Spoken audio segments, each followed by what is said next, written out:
The king took the opportunity to climb on board the footplate of Flying Scotsman as the royal train was pulled into a station by the famous steam locomotive.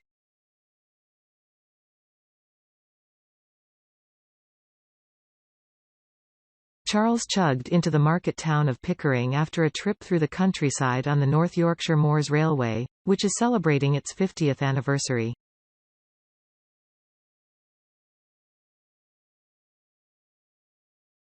Despite wearing a light-coloured suit, the royal visitor accepted an invitation from the crew, including driver Chris Cubitt, to step onto the footplate of the 100-year-old engine to see how Flying Scotsman works.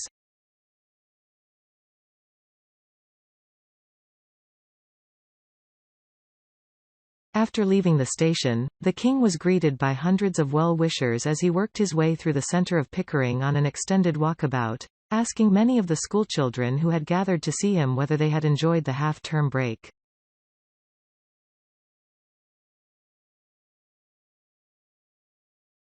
Temperatures soared in the baking sunshine, and one woman in the crowd appeared to faint just after Charles passed her, falling through the barrier just a couple of meters from where he was talking to the crowd.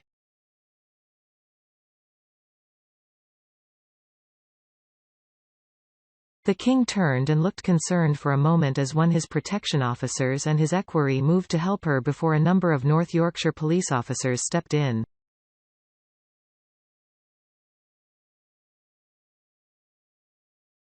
Flying Scotsman's driver, Mr. Cubitt, said of Charles, he said he enjoyed the trip.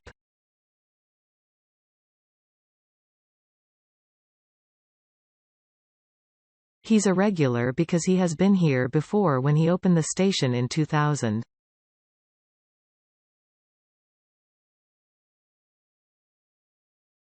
He's on his way to Scarborough now through my village. I invited him in for tea, but he said he couldn't come.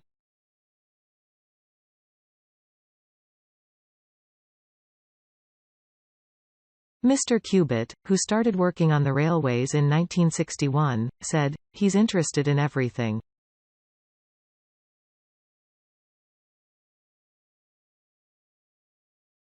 He's a good egg. He likes everything heritage. He added, he was a gentleman. Asked if he felt more nervous than usual as he was pulling the King's train, he said, the driver's job is to get to the destination on time, and what's going on behind doesn't matter if it's a load of cattle, fish, passengers or whatever, that's somebody else's problem.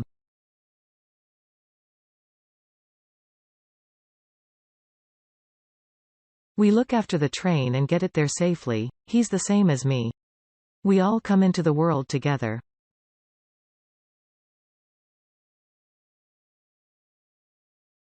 We've just got to look after each other whilst we're there. Charles looked relaxed as he chatted with many of the hundreds of people who had gathered on both sides of Pickering's sweltering marketplace.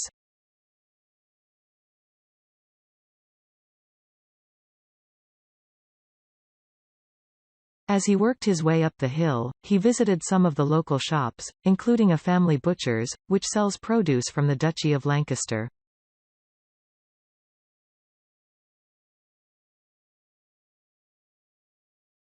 Inside Birdgate Chocolatiers, he asked for some Kendal mint cake, which he said he remembered from going on expeditions when he was young.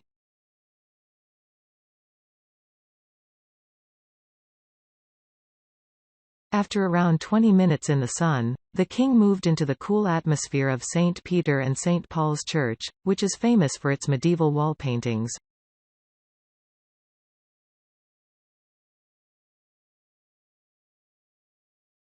Commissioned around 1450, the paintings, one of the most complete sets in Britain, were only accidentally rediscovered behind plaster in 1852.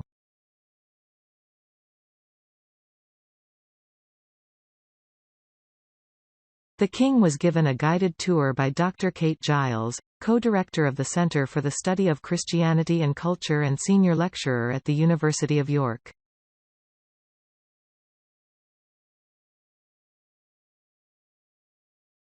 Charles made a point of chatting to the bellringers, who had been in action all morning, providing a musical backdrop to his visit.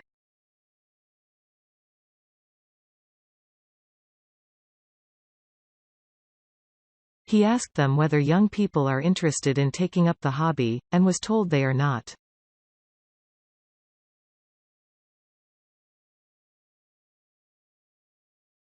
He asked about the different rings he had heard during his visit.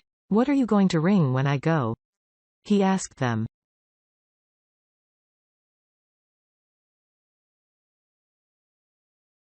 "What do you want?" one of the group replied, making the royal visitor laugh.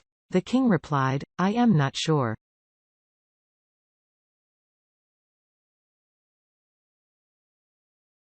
"I'll leave it to you."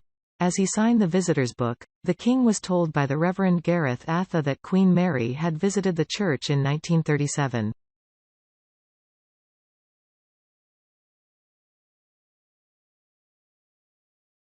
Charles said, "I remember my great-grandmother very well. Queen Victoria first travelled by royal train in 1842 and ordered the first ever royal train in 1869, then paying £1,800, equivalent to £167,000 in 2019, for a pair of carriages.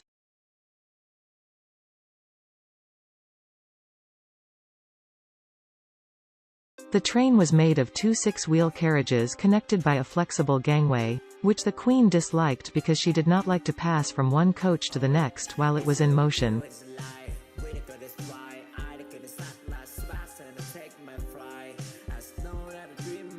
The carriages were later remounted on a 12-wheel bogie underframe, which offered a smoother ride to travelers.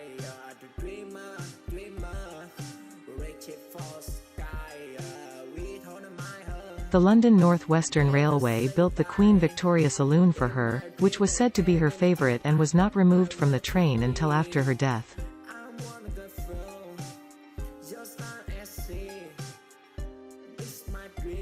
Pictures show Queen Victoria and her son King Edward were not afraid of picking bold colours and patterns for their carriages.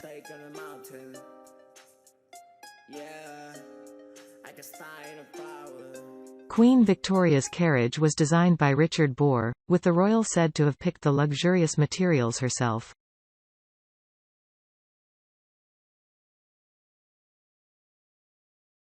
The coach contained the Queen's day and night compartments, as well as toilets, facilities and accommodation for her ladies-in-waiting.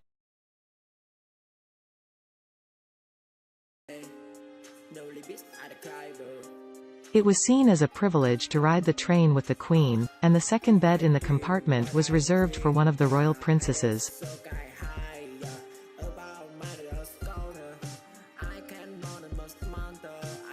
The carriage was lit with oil lamps and candles, because the monarch insisted that the train be fitted with gas lamps.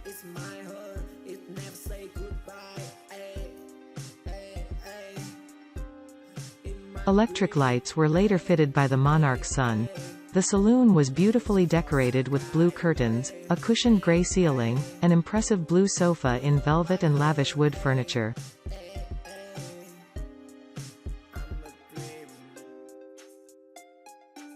The compartment has been refurbished over time, but its blue theme remains to this day, with lavish blue upholstery and curtains.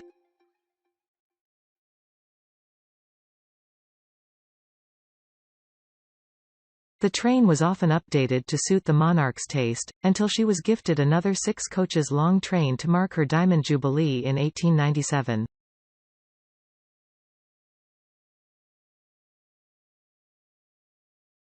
After her death in 1901, the train carried Queen Victoria's coffin to Windsor, when she was laid to rest.